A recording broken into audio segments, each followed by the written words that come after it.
First elected as a Republican to the General Assembly in 1987 and served there until retiring in 2018. He was selected as Speaker of the House in 2003 and held that top leadership post for about 15 years until his retirement. David Toscano received his bachelor's degree from Colgate University and also received his law degree from UVA. In addition, he holds a PhD in sociology from Boston College. He served in the General Assembly from 2006 to 2020, following his time on the Charlottesville City Council and as mayor. Within the General Assembly, he served as the Democratic leader from 2011 through 2018. I'll be asking these leaders a series of questions about effective lawmaking in Virginia, as well as the past, present, and future policy and leadership challenges facing the Commonwealth. I'll also be sure to leave some time at the end for questions from our audience. But to start, please join me in thanking these two leaders for their public service and for joining us today.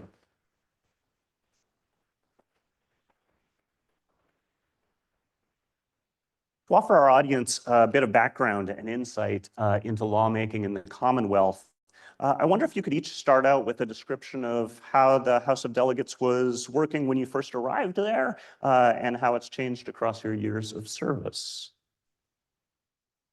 I'm trying to see if this thing's working. Is it? Your green is good. Yeah, I couldn't see any green. What was the question?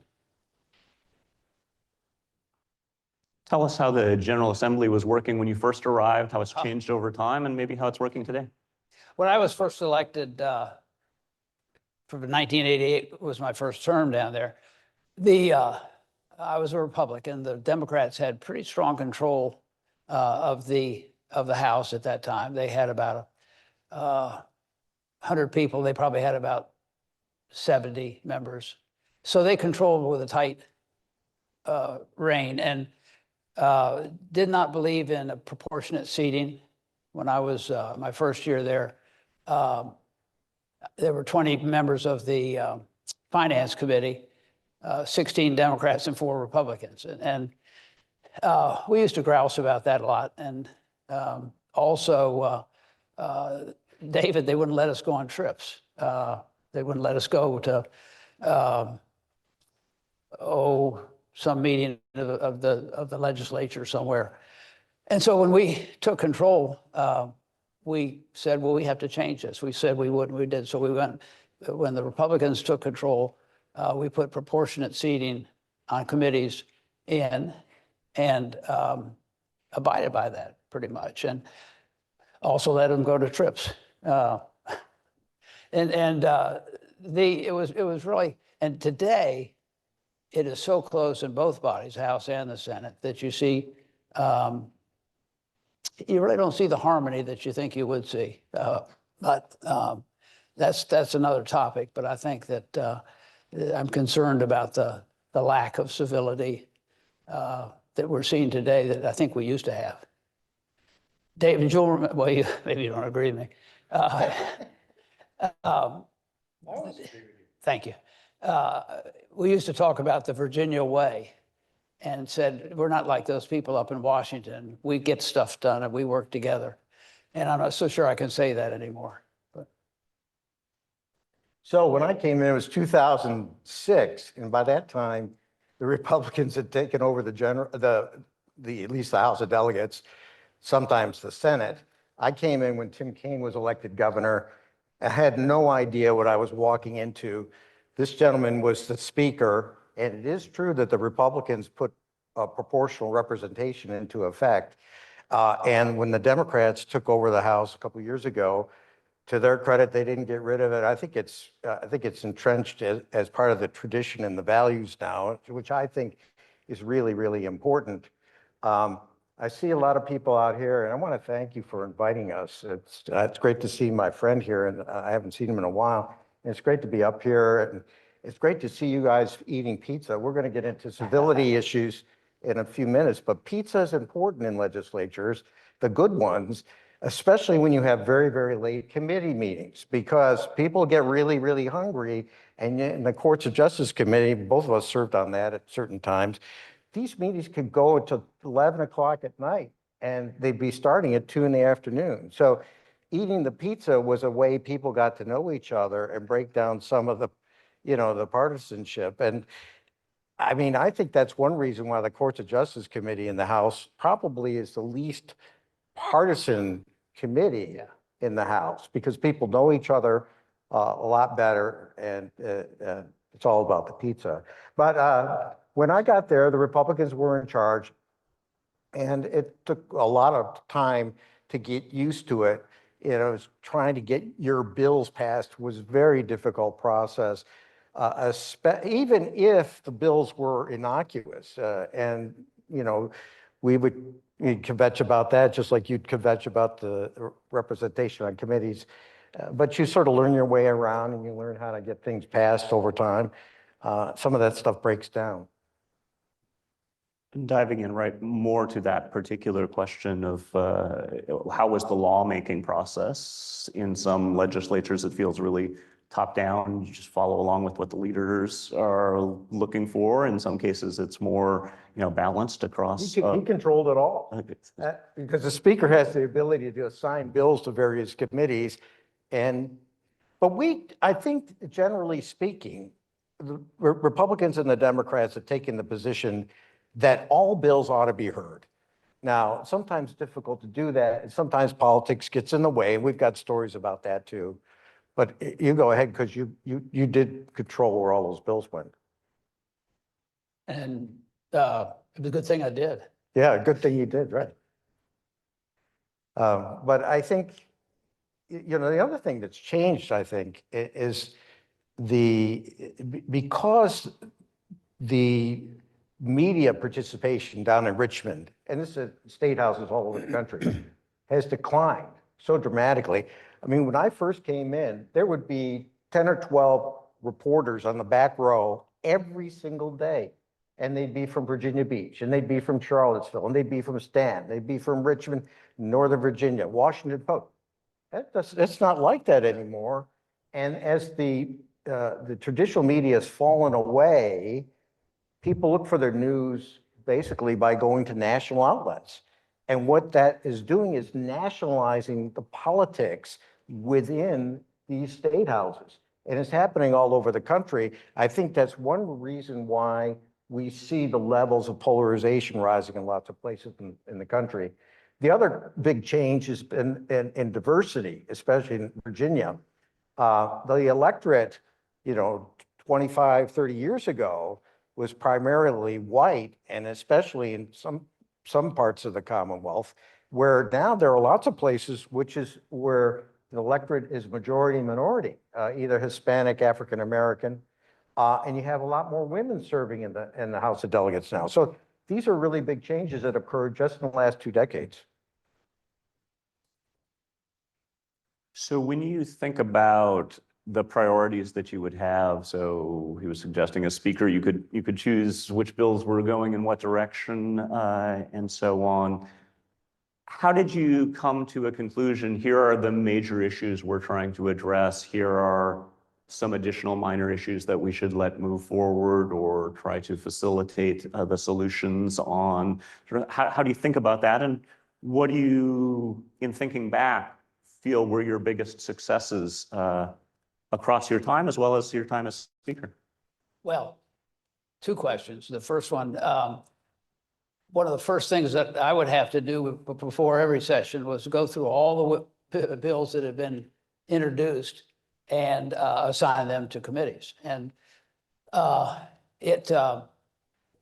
probably in 95% of the time, you just look at the code section that's on that particular bill and assign it to the committee that handles that code section. You did see, it was a lot of fun going through those things. I started a little book that I would put bills in each year called Really Stupid Bills. And then I would, in my mind, give an award to somebody that had the worst. And the one that sticks out in my mind, that's the guy's still down there, was a fellow put in a bill that was going to make it a felony to walk across a railroad track in front of a train. And I think, well, that's going to be sort of self-executing. It's going to take care of itself. But for some reason, I think somebody was fussing about it back home. So much of what we did was because somebody was upset with the way something was happening back home. Sometimes it was a good point. Sometimes it wasn't. But that was an interesting job, going through each of those bills and assigning them to committee. And then the second part of your question dealt with, I think, working together. Do we work together on it as well? And one of the things that David was talking about, a difference, it's a huge difference now, is social media. When I first went in 1988, of course, I was in a minority, freshman, but I might get 8, 10 letters a week from constituents usually. And if somebody was really hot, they'd come down to see me. But that didn't really happen that much. Today, when I've been out for 4 or 5 years now, but I would get on any given day 60, 70, 80 emails from people all over the country. So upset about this or like that or whatever.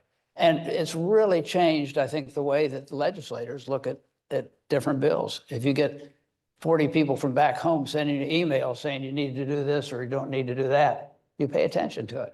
So I think that's part of it. And it's easier, it's easier to communicate with your constituents than it was when we first got there. But it also is more difficult because the media outlets aren't there. I mean, I was the luckiest guy in the world when I got elected. I was elected out of a Democratic district, and I had 3 television stations and about 3 or 4 newspapers, and they covered everything I said.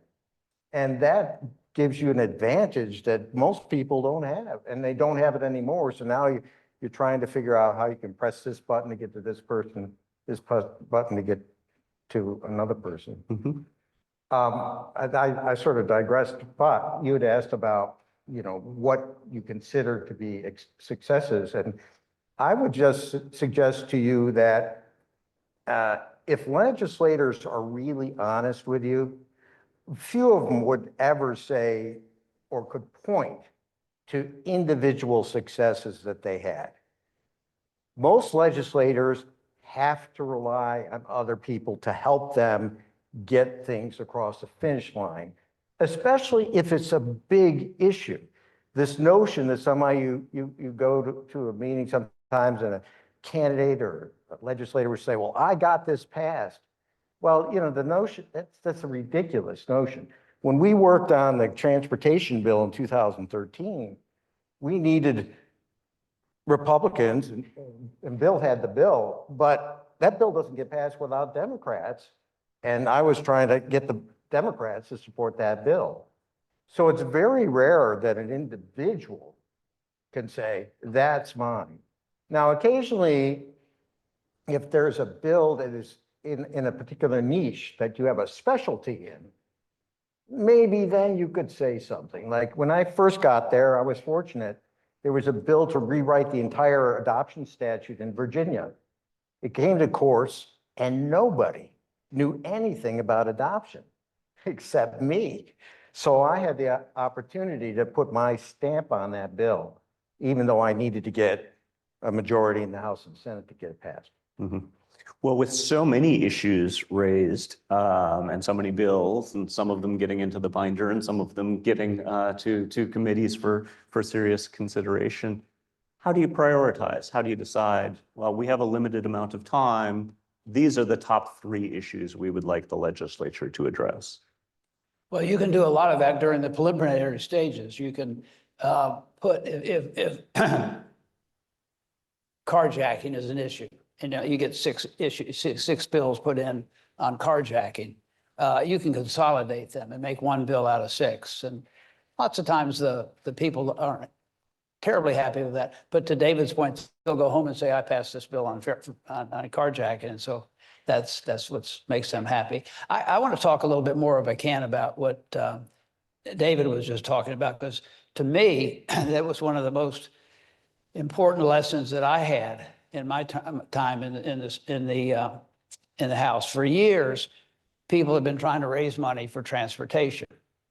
And for years, I'd been opposed to it. I was a typical good old Republican, no more taxes. And we were looking we scrambling everywhere for money for transportation. We audited VDOT, and we came up with about $1 million in money. We borrowed money. We did all kinds of stuff. Governor McDonald was elected, and I had known him well from his days in the House and when he was Attorney General. And he said, Bill, we really got to do something about transportation. It's choking us. We've got to do something. So Chris Jones and I kind of put our heads together. Chris actually carried the bill on the floor. And we came up with a plan, which the governor initially didn't like because it did raise taxes, but we just felt we had to do it to get done what needs to be done. And it was a very controversial bill for a lot of reasons. And I was always pretty good at arithmetic. So I didn't have the votes in the House caucus to pass the bill. And I talked to David about it, and because the Democrats were very interested in making the transportation more acceptable. And David said, well, let's work on it, see what we can do. And when the bill came to be passed, it would have failed if I'd just been counting on my Republican caucus. But David brought about 20 Democrats to vote, and we were able to pass that bill. It had somewhat a similar situation over in the Senate, where I had to talk with a couple of the Senate Democrats and get them to support it too. So to me, that was, and it's been a wonderful bill. People still fuss about transportation, but I hate to think of where we'd be had we not done this 10 years ago or however long ago it was. But there's more of a steady stream of income coming in. And you do see significant developments around the state. I was down in Norfolk over the weekend, and they're really chugging along with that second tunnel that's going to go across the river down there. All kinds of cranes and trucks and everything, and it's going to happen. Wouldn't have happened without David helping and the bill that worked with transportation. I will say as an aside too, my caucus had a special meeting about that time, and I was not invited. And they talked about, what are we going to do if Howell gets all these Democrats to come over and vote on this bill? But we just went ahead and did it. It was the right thing to do. And then I had a very serious primary after that too. Lady in my district didn't like the taxes, and she ran after me.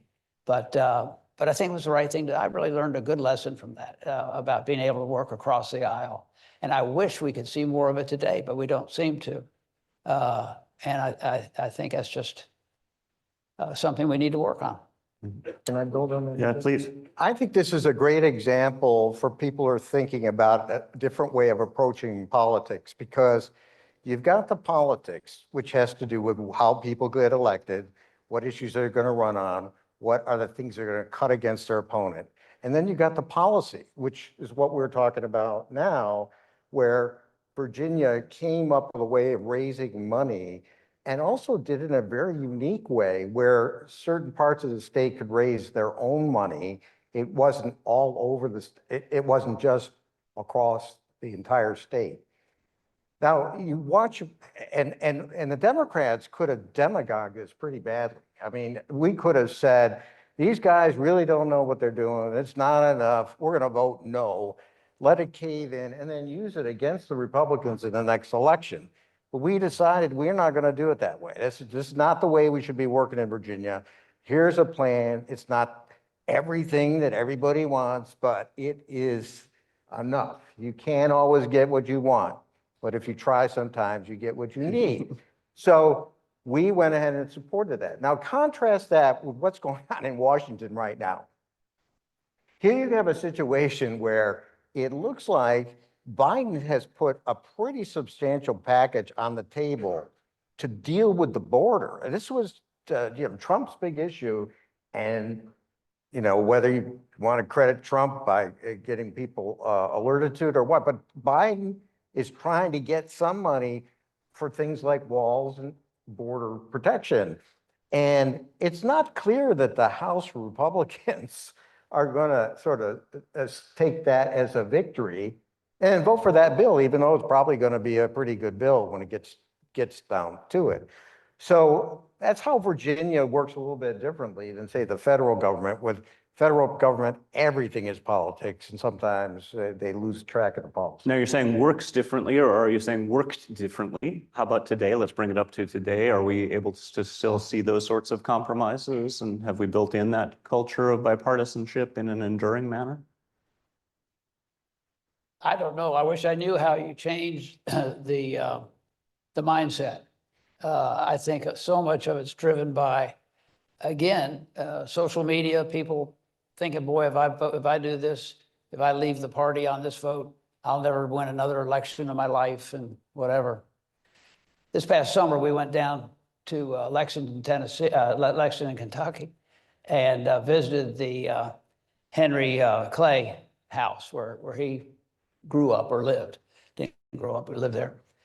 And I meant to get a book on him when I was down there, but I didn't. And I want to read it now because he, of course, was the great compromiser. He was always trying, he ran for president 3 times, unsuccessfully. But he, I think, set out an example for us about how we can work together to get things done. And I think that that's just something, I don't know how you change the mindset.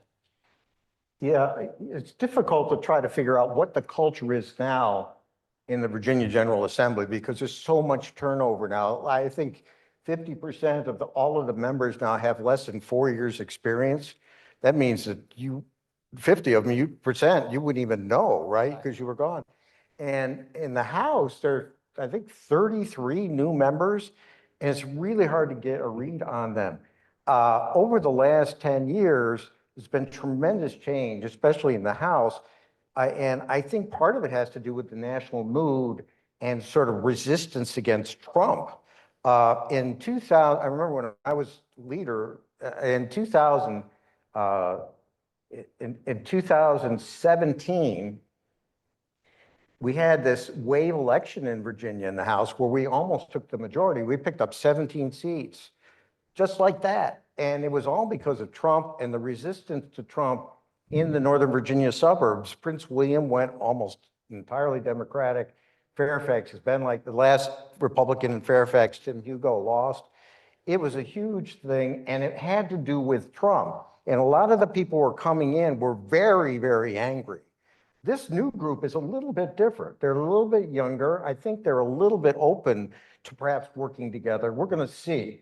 I had a chance to meet with them a couple of weeks ago.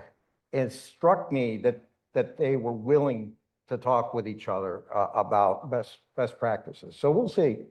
Now, one of the things that we work on at the Center for Effective Lawmaking is trying to kind of cultivate leadership and policy making among new legislators. And you're saying so many of them are new there. When you were thinking during the time that you were in the General Assembly and either the power structure within the parties or within committees, but also having new folks coming in and wanting to consider their ideas.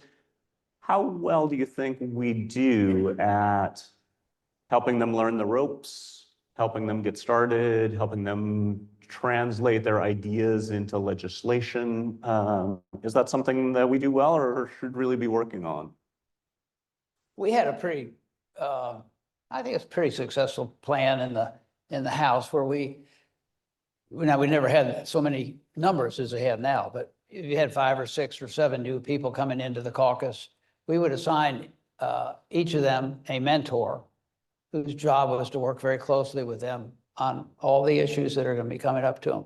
And a lot of it's learning on the job while you're there, but they could be helpful on, well, now you really ought not to put in a bill like this, or here's what you need to do to make this bill a little more palatable or whatever. So we tried to give everyone a mentor. And I'm not sure how successful that was, but at least we were trying. Mm-hmm. You remember Bobby Orrock. Bobby sat next to me. This was before the mentor thing. He came in 2 years after me, and Bobby would get up and talk all the time. And you don't do that, particularly as a first-year guy. But he would get up and I would kind of grab his hand at one point when I'd see him getting ready to press the button. And he'd look at me like this and I'd say, Bobby, you know, what, are you going to say something that's going to change everybody's mind? And he talks about that to this day. He learned a good lesson about we don't need to get up every minute to talk about stuff. But it's hard. You know, as David would tell you, you got 100 members of the House, and each one of them is the smartest person that you'll ever meet, and they believe that. And they let you know. And they let you know. And so it's difficult, but.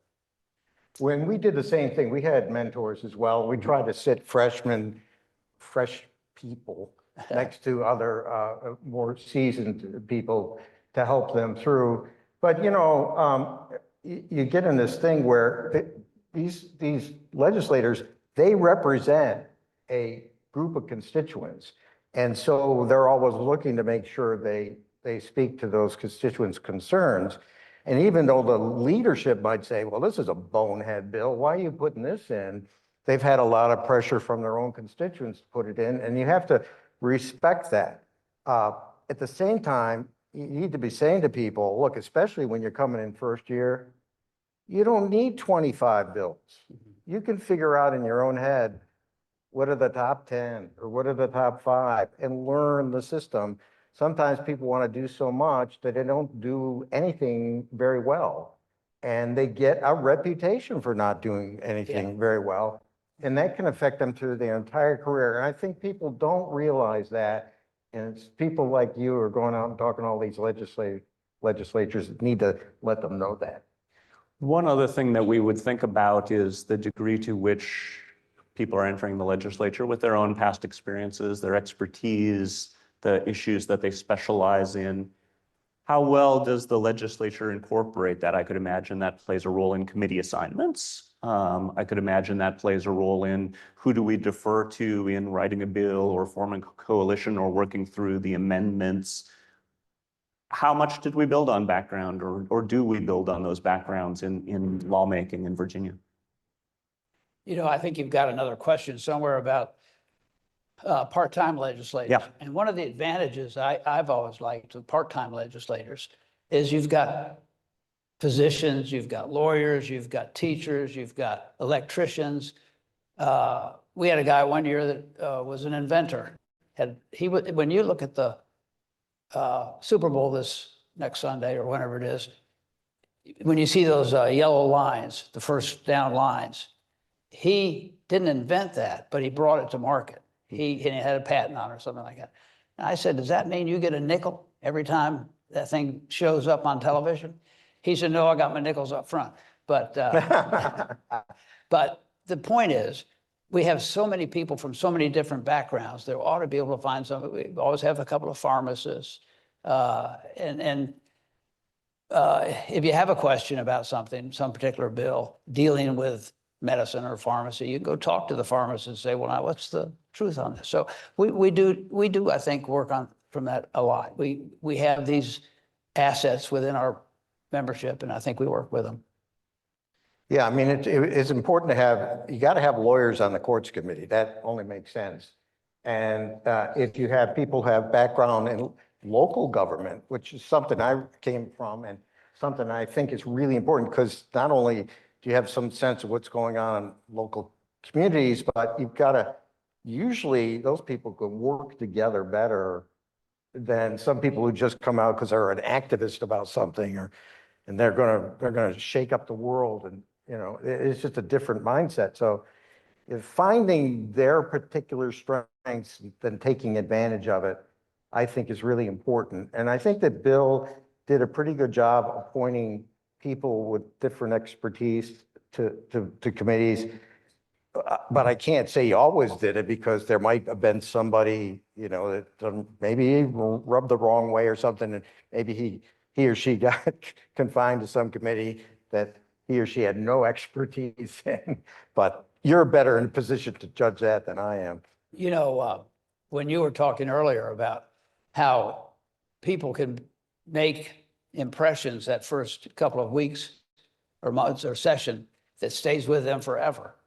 There was a guy on your side of the aisle that was dying to be put on the Courts of Justice Committee. And every session, he would stand up and talk and stand up and talk and stand up and talk. And my member that was the chairman of the courts committee, which he wanted to be on, said, Bill, if you put him on the courts committee, I'm quitting. So he never made it to the courts committee. But he's in a much better place now, as they like to say. He's over in the Senate and doing a lot better. Tell me a bit about House-Senate relations. How did that play out while you were there, and where are we at today? The untold story about the Virginia legislature is sometimes the Senate is more at odds with the House than the Republicans are with the Democrats. When I was there, and it may have been different before I got there, but the House and the Senate would frequently be at each other's throats, even if the Republicans controlled both sides of the Capitol. And the budgets wouldn't get a budget on time because some members of the Senate were holding up what we wanted in the House and vice versa. I don't know how it's working now, although last session, we didn't get a budget until what, October? Yeah. I mean, we're supposed to have a budget by the end of the session, mid-March, and they didn't get one until October. So it's often very divisive between the two groups. I remember one year, the budget got tied up. The Senate and the House didn't agree. And the reason was the senators wanted to build a tunnel from the General Assembly building to the Capitol. And ostensibly, it was so that they could get back and forth without being waylaid on the way. We thought it was because they didn't want to get wet and they wanted to stay dry. In fact, one of my members had 40 umbrellas made. Were you there then, David? Said Senate tunnel, Plan B. And gave one to each of the senators. And so that we finally got them to agree not to do the tunnel. But I see in the new building they just have opened up. It's there. They got two tunnels. It's there now. Yes, it cost $25 million, but it's not going to mess up anybody's hair if it's raining outside, and that's important. I don't know how many times I voted against that tunnel, but it's there now. I walked through it the other day. It's perfectly fine. And tell me about then the relations with the governor.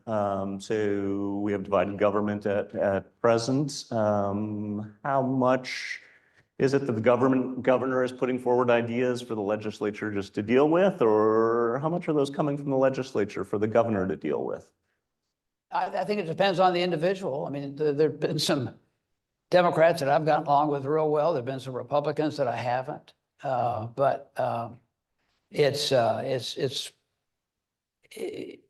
Lots of times you'll have a good relationship because you've known the person for a long time. They might have been in the legislature with you or whatever.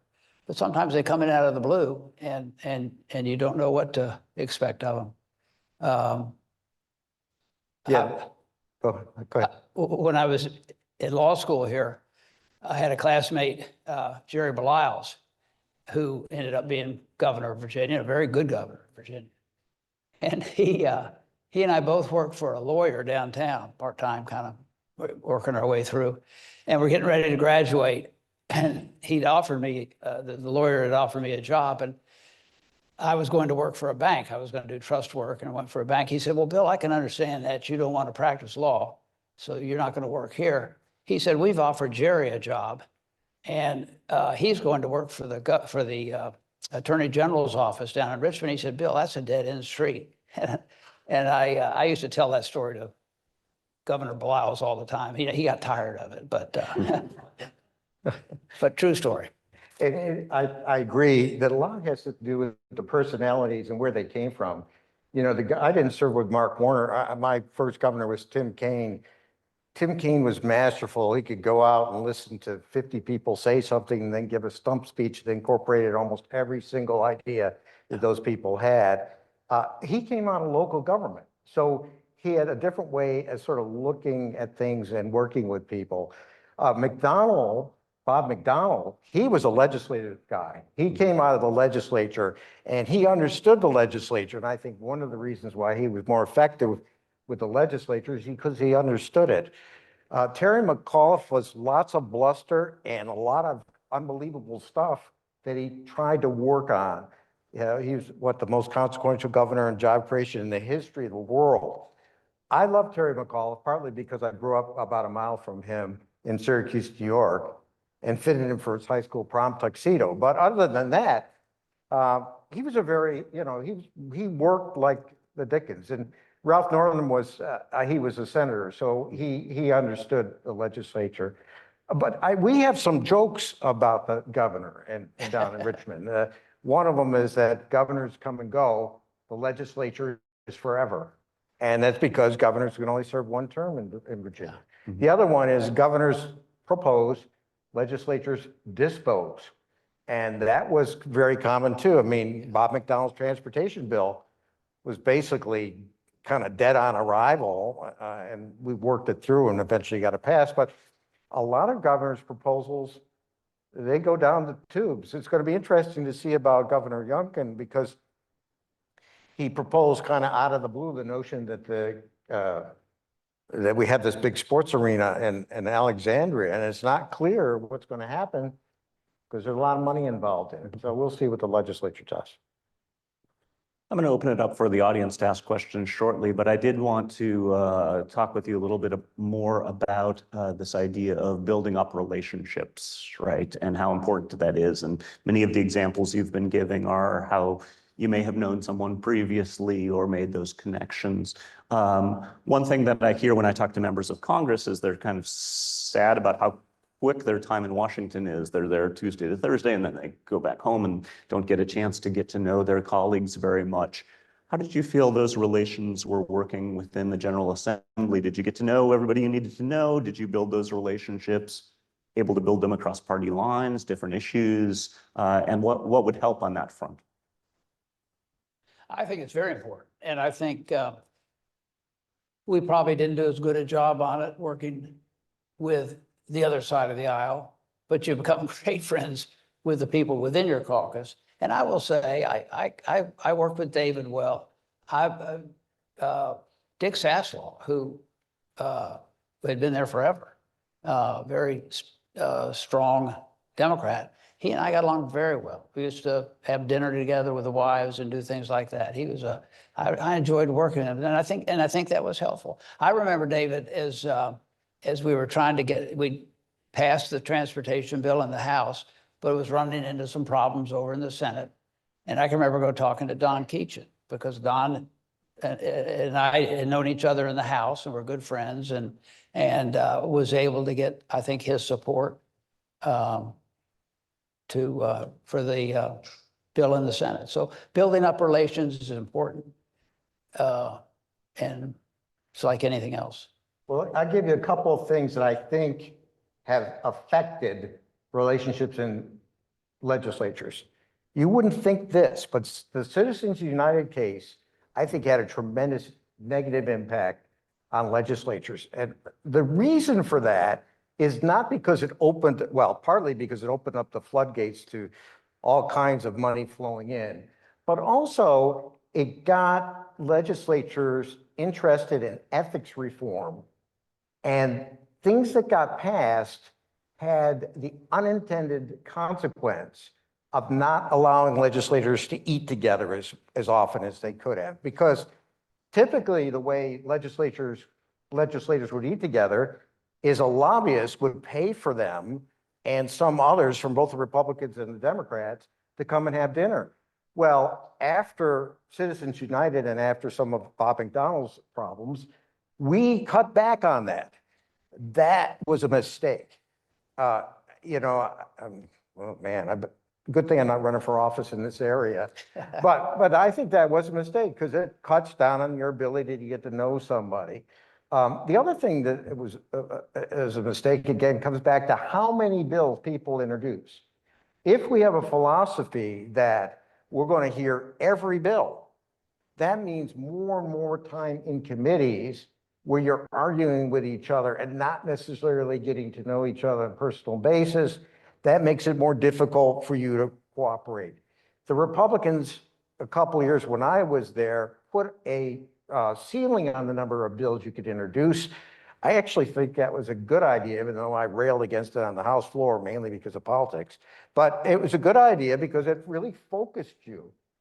And I have suggested that what ought to happen is we ought to hear every bill that has a Democrat and a Republican sponsor on it. But when they don't, you could potentially not hear that bill. I think that might change the dynamic a little bit. And what we need to do is change the dynamic a little bit and a little bit and a little bit. Eat the pizza after committee meetings. Let's open it up for the audience questions. I think we have a microphone that will come around. Yes, Sean has one. Feel free to raise your hands.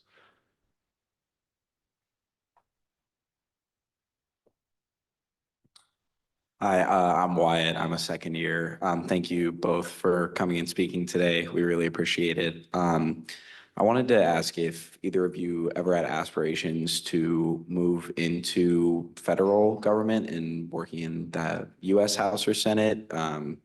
And if so, why didn't it happen? And if not, why did you decide to stay in Virginia? I'd take that first. David? Well, I had aspirations, I think, to be in federal office, but as soon as I got elected, to the Virginia Assembly, I realized very quickly that being in the minority was not a really good thing. And being lowest on seniority in a House that had 430 some members in it would not be a good thing either. So I sort of said, I would much rather be involved in a legislature that gets things done, where I can have an impact, than go to a place where I'd have to be elected like 20 terms before I had a chance to really make a difference. You see a lot of people, not a lot, but relatively large number of people leave the legislature to go to federal office. They seem to want to do it. And I think, as soon as you're elected, people are always asking you, when are you going to run for governor? When are you going to do this? They assume you want to go up to the next level. I loved being in the House. I just thought it can't get any better than this. The guy who was our congressman in my district years ago announced he was not going to run for re-election. And I'd like to tell you that hundreds of people came to me and said, Bill, you really ought to run for that office. And they didn't, but I thought about it some. And finally was not led to run for that office. And I guess it was just a couple of months later, this problem happened with our speaker where he had to resign early and they were looking for a new speaker. And initially, a lot of people threw their hats in the ring, but one by one, they took them out. I got a call from my brother one day. He said, Bill, I see in the Washington Post that you're the only one running. He said, if you don't win, it's not going to look good. But I had no desire to go to higher office. I didn't think it would be a higher office than being in the Virginia General Assembly. When we think about the folks who have spent some time in the General Assembly and then have gone on to Congress, do you think the time in the legislature is really helpful? Does it build up a set of skills or a culture that they can take to Washington? I think it is really helpful. Well, unless they get so deeply politicized that they take that with them. And that's why it really makes a difference to work with state legislators now before they move up, if they move up. What is it, close to, 40, 50% of the people in Congress that actually served in state legislatures? So we got to get them now before they get up there and get totally corrupted, right? Corrupt is the wrong word. Other audience questions? I actually have a related question. We have a number of students who either hope to work on campaigns after they graduate or maybe someday run for office themselves. And I was curious, I know there's a lot of ups and downs in the campaign process and wondered if you had any advice for young people who are about ready to graduate and go out into the world. It's a great thing to get involved in. It's a great way to learn about the first step, winning an election. But we have a lot of young, when I was in the legislature, always would have more than a handful of people that would help in my campaign for one reason or another, and they all stick around. Where's Henry? Henry was here a minute ago. I must have offended him. Yeah, I've got a way of doing that. His mother worked in my office a long time ago, and she's got a very high government job now and done very well over the years. And it's been fun watching her go through the ranks and get up a little bit higher. Lots of people think, and I kind of agree, that running for office is one of the best things you can do in your life. Maybe after the 7th or 8th time, maybe not, but at least initially, because you meet all these people and you're learning all these things. It's very, very exciting, especially when you're running for a more localized office where meeting people can really make a difference. In a council race, a supervisor's race, even a state house race, can really make a difference. It's hard at the congressional level to really meeting people doesn't make that much of a difference. So I'd encourage people to get in the mix and see where it goes. Now, we've talked a lot about the need for building up a culture of compromise and how polarized our society is. And we see that in Congress, might be seeing that in the state legislature as well. When you're thinking about, say, building a coalition, I'm going back to the example of could you give me 20 votes on transportation? Are there some that are just so clearly, nope, that's going to be a no vote, the district won't tilt in that direction, more moderates, that's where I would build out? Or how do you think about the nature of how polarized the districts are, the members trying to represent the districts, and where the compromise is possible? Well, I mean, abortion, I could never run for office without saying that I was for reproductive rights. Like in this district, I never could do it. I never get elected. So there are litmus test issues that tend to be there for Democrats and Republicans.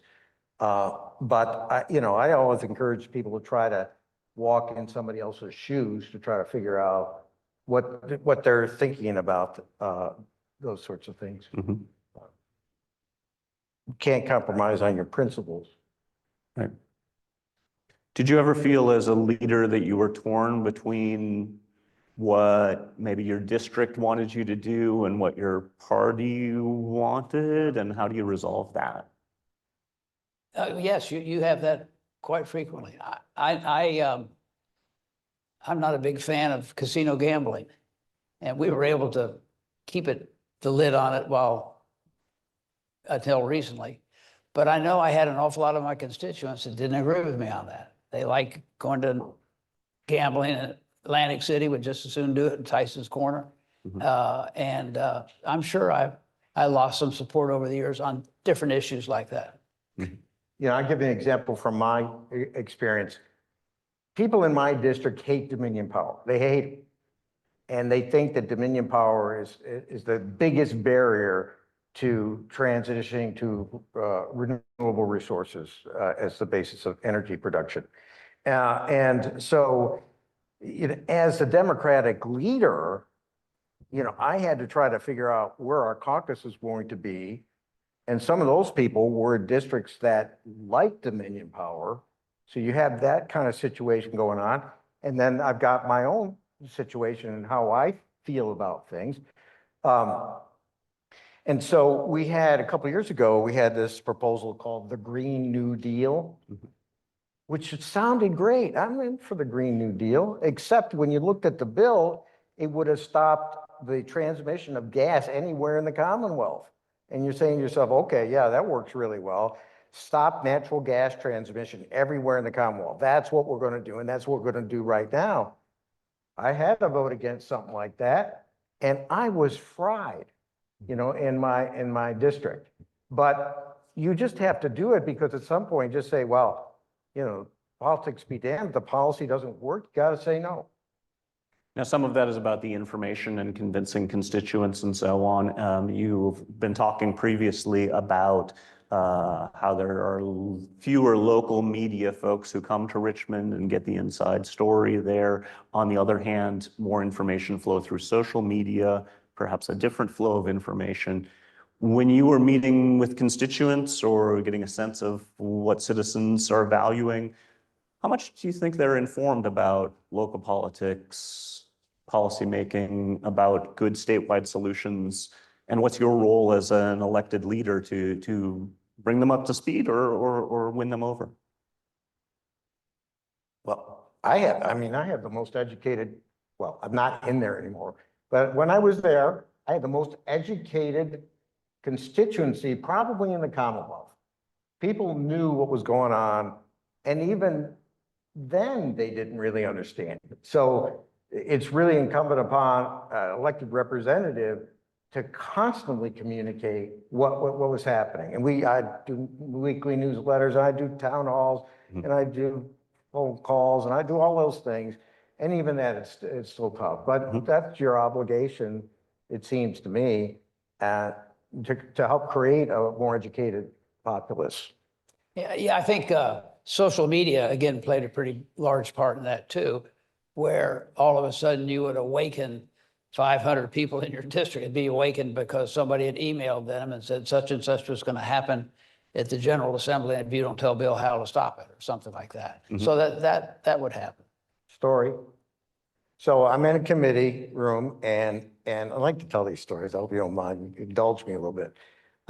In a committee room, and there's a bill going to come up, but I have to go use the men's room. So I go to use the men's room, and while I'm gone, the bill comes up, and it gets voted down, and I'm not there to vote. Okay, so right away, one of my own caucus members tweets out how Toscano was absent for this vote, and because of that, the sky's going to fall. You know, that sort of thing. Now that tweet's out there, and there's nothing I can do about it because I'm not in the same place as that person is. And that's the risk you've got with social media, is that these things happen, and in the moment, you look terrible until you're able to convince somebody later on. We got a question here. Thank you for being here. Gerard Robinson, professor of practice. Let's talk about the four-year governor. You mentioned it in passing. I think there's some benefits for having a one-term governor at 4 years. There are also challenges. Knowing what you know now and looking into the future of Virginia politics, would you keep the one-term, 4-year model? Would you continue with or keep one term, maybe 6 years, or would you go to two-cycle election? I think one of the reasons that we still have one-term governors, because every year somebody puts in a bill to have them be able to run for re-election or a 6-year term or something, is the governor of Virginia has a lot of power. He can make line item vetoes. He can put bills in anytime he wants to. He can do this, he can do that. Plus, he's got the bully pulpit. We're back home for 70 days out of the year or whatever, and he's in Richmond and able to talk and get word out about this or that or this or that. So I think there's been a concern from the legislature, maybe it's overblown, that that if the governor in Virginia had additional time, he could do a lot of damage. I don't know if that's fair or not, but it's my opinion. I'm sticking with it. But So another joke. So you learn in third grade civics, there are 3 co-equal branches of government: legislative, executive, and judicial. It's not true. The legislature is the preeminent branch of government, and don't ever forget that. I make a joke about that. I do support two-term governors because I like the notion of people having accountability. And I also like the notion that some things take a long time to get through. I think one of the problems we've got in legislatures is we try to do too much too fast, and we make mistakes as a result of that. Like if you've got economic opportunity, if you're working on those kinds of things, these things take a long time. I think the cannabis issue, I think they move too fast on that. I think they move too fast on casino gambling. I mean, these are huge issues that people really have to think through the ramifications, and it takes many, many years. So for that reason, I think two-term governor makes sense. I think you have to cut down on some of the powers, though. I think you got to move some of the powers over to the legislature as a result. But 2 terms is something that I think is a good idea. And we're one of 2 states, I think, that has a 1-term governor. As our time is coming to a close, I just want to make sure that if there was anything that I didn't ask you about that you wanted to share with this group, you'd have that chance, as well as any last word of advice to our budding leaders and policy scholars and advocates. I would hope that that you keep your interest in local government and state government and find out more about it and get involved. It's been the most wonderful thing I've done in my life, and I enjoyed most every moment of it. I think we were able to make a difference in some things, and it's really a great experience, and I would encourage each of you to look at it in one point or another. Heck, you could just help somebody else win. That's a great job. You remember the Ben Franklin admonition coming out of the Constitutional Convention, where the elderly lady asked him, Dr. Franklin, what do we have, a monarchy or a republic? And Franklin said, we have a republic, madam, if you can keep it. And that's your challenge as the next generation, if you can keep it. So get in the game. Thanks for your public service. Thanks for sharing your insights and time with us today. And please join me in thanking these 2 leaders.